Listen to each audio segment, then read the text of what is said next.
Have you ever wondered why some people seem to drain your spirit the moment they enter a room?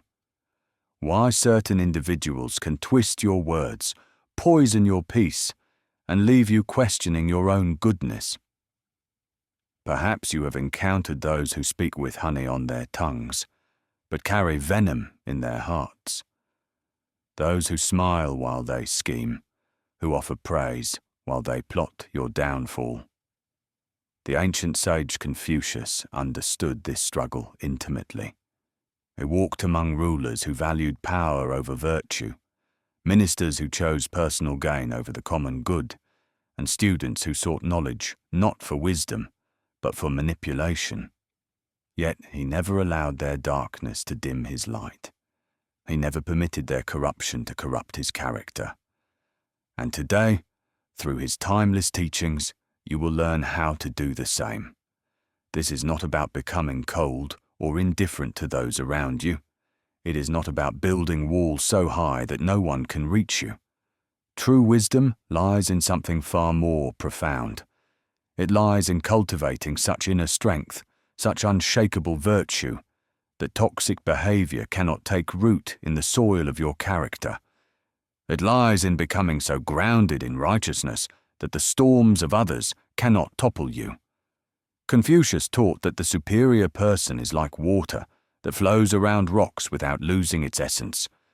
When faced with obstacles, it does not fight violently or shatter itself against hard surfaces. Instead, it finds its way, maintains its purity, and continues its journey toward the sea. This is the path we will walk together.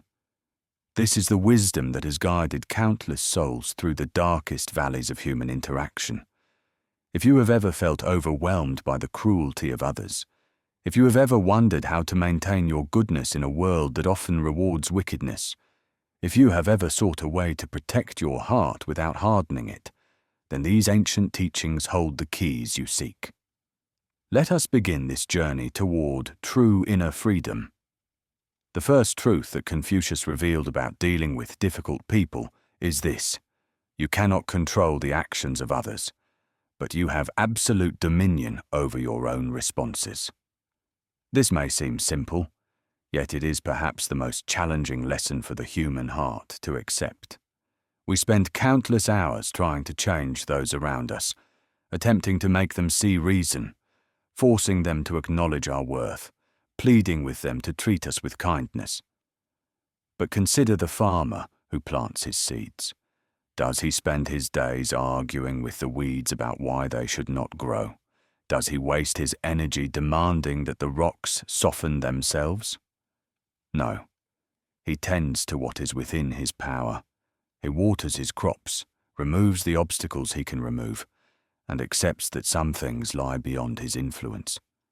The wise farmer knows that a bountiful harvest comes not from controlling every element of nature, but from mastering his own diligence and patience. When someone speaks harshly to you, when they spread untruths about your character, when they attempt to provoke your anger, you stand at a crossroads. One path leads to reaction, to matching their energy with your own fury, to descending into the same pit of negativity they inhabit. The other path leads to response, to choosing your actions based on your values rather than their behavior, to maintaining the high ground of virtue regardless of their attempts to drag you down.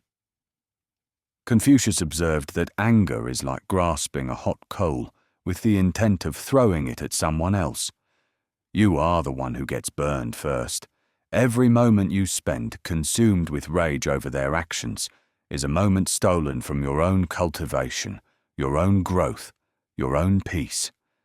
This does not mean accepting mistreatment or allowing yourself to become a victim.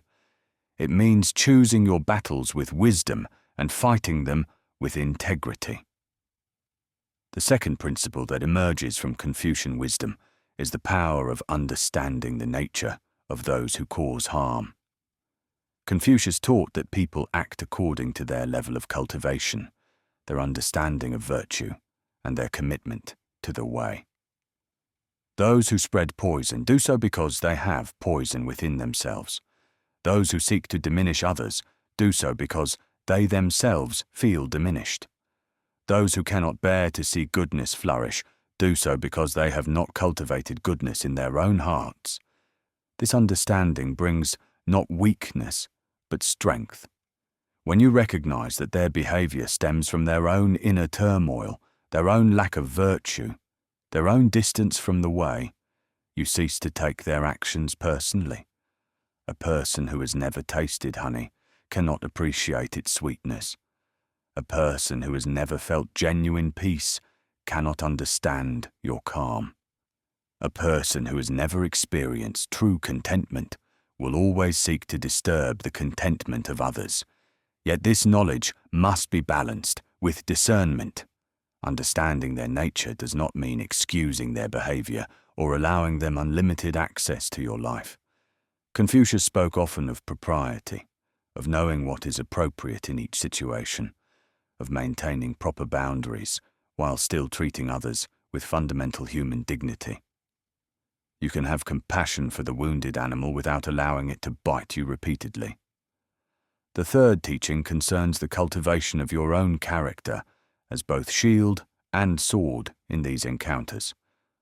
When you are firmly rooted in virtue, when your sense of worth comes from your own moral cultivation rather than external validation, the opinions and actions of toxic individuals lose much of their power to disturb you. Like a mighty oak that bends with the wind but never breaks, your character becomes your foundation. This cultivation is not achieved overnight, nor is it maintained without constant attention. Each day presents opportunities to strengthen your virtue or to weaken it. When faced with dishonesty, you can choose to respond with truth. When confronted with cruelty, you can choose to respond with kindness. When met with chaos, you can choose to respond with order. These choices, made consistently over time, build within you an unshakable core that no external force can corrupt. But perhaps the most profound aspect of this cultivation is learning to find peace in your own righteousness without becoming righteous in your own eyes. Pride is the enemy of wisdom, and self-righteousness is the enemy of true virtue. The moment you begin to see yourself as superior to those who trouble you, you have begun to walk their path. True strength lies in maintaining humility, even as you maintain boundaries, in showing compassion even as you protect yourself, in seeking understanding even as you refuse to accept unacceptable behavior. The fourth principle involves the strategic use of silence and withdrawal. There are times when the wisest response to toxicity is no response at all. Confucius understood that not every provocation deserves acknowledgement, not every insult requires a defense, and not every battle is worth fighting. Sometimes the most powerful statement you can make is the statement of silence. This silence is not the silence of defeat or cowardice. It is the silence of strength, of someone who knows their own worth so deeply that they need not defend it against every challenge. It is the silence of wisdom, of someone who understands that certain conversations lead nowhere productive, and certain people are not ready to receive truth even when it is offered with kindness. When you choose this path of silence, you are not retreating from the world, but creating space for wisdom to flourish. Like the wise minister who knows when to speak at court and when to hold his counsel, you learn to measure the worth of your words before releasing them into the world. The person who speaks without thinking scatters their energy like seeds thrown upon rocky ground. But the person who chooses silence strategically preserves their strength for moments when their voice can truly make a difference. Yet there are moments when silence alone is insufficient, when the situation demands action without aggression, movement without violence. This brings us to the fifth teaching of the ancient sage, the art of redirecting negative energy rather than absorbing it or reflecting it back. When someone approaches you with anger, you need not catch that anger and hold it within your heart. Nor must you throw it back at them with equal force. Instead, You can allow it to pass through you like wind through bamboo, acknowledging its presence without letting it disturb your inner equilibrium. Consider how a skilled boatman navigates treacherous waters. He does not fight against every current or rage against every storm. Instead, he uses the very forces that threaten to destroy him to guide his vessel towards safety. When faced with the turbulent emotions of others, you too can learn this ancient art. You can acknowledge their distress without taking ownership of it, show understanding without agreement, demonstrate compassion without compromise. This redirection requires great skill and constant practice. It means learning to listen to the pain beneath the harsh words, to see the fear beneath the aggressive actions, to recognize the confusion beneath the cruel intentions. But it also means maintaining absolute clarity about where their responsibility ends and yours begins. You can offer a cup of water to someone who is thirsty, but you cannot force them to drink. You can show kindness to someone who is hurting, but you cannot heal wounds they refuse to acknowledge. The sixth principle concerns the importance of maintaining your own moral compass, regardless of the behavior you witness around you. Confucius taught that the superior person is like the North Star, fixed in position while all other stars revolve around it. When others lose their way, when they abandon the path of righteousness for temporary gains or petty satisfactions, your steadfast commitment to virtue becomes a lighthouse for those seeking guidance and a refuge for your own spirit.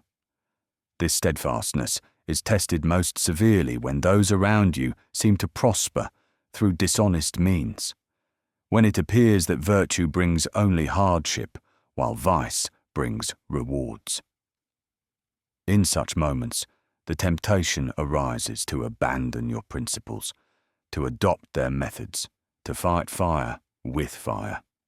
But the wise person understands that such victories are hollow, that prosperity gained through corruption carries the seeds of its own destruction, that peace achieved through compromise of character is no peace at all.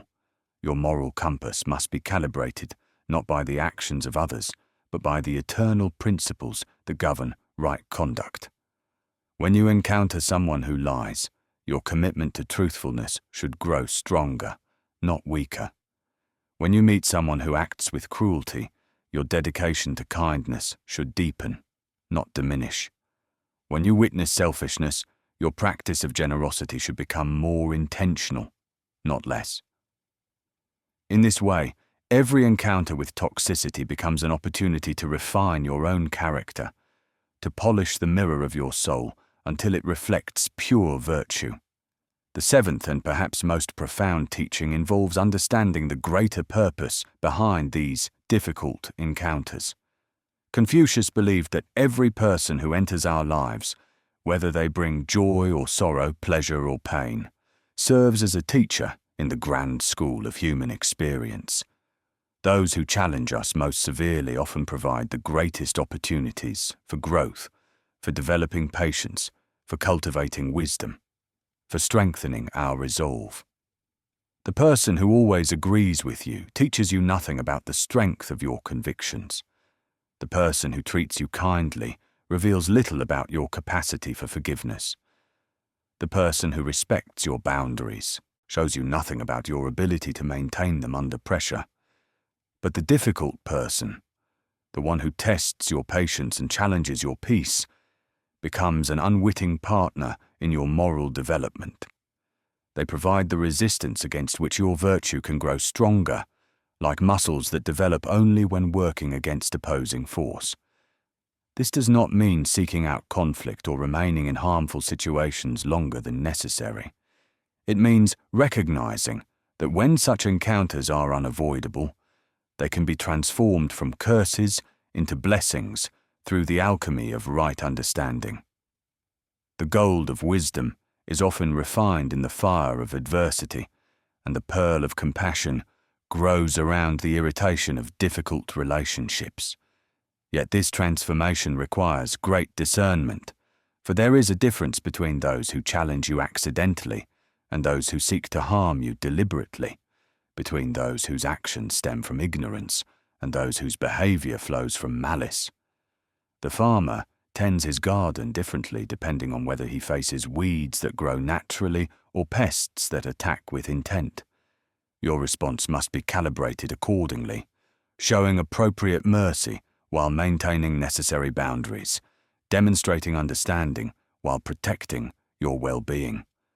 When you understand these 7 principles, a remarkable transformation begins to take place within your heart and mind. You discover that the very people who once disturbed your peace now serve as mirrors, reflecting back to you the areas where your virtue requires further cultivation. The harsh words that once wounded you begin to reveal the places where your self-worth depends too heavily on external approval. The unfair treatment that once filled you with rage shows you where your sense of justice has become contaminated with personal desire for revenge. This transformation does not happen all at once, like the sudden blooming of a flower.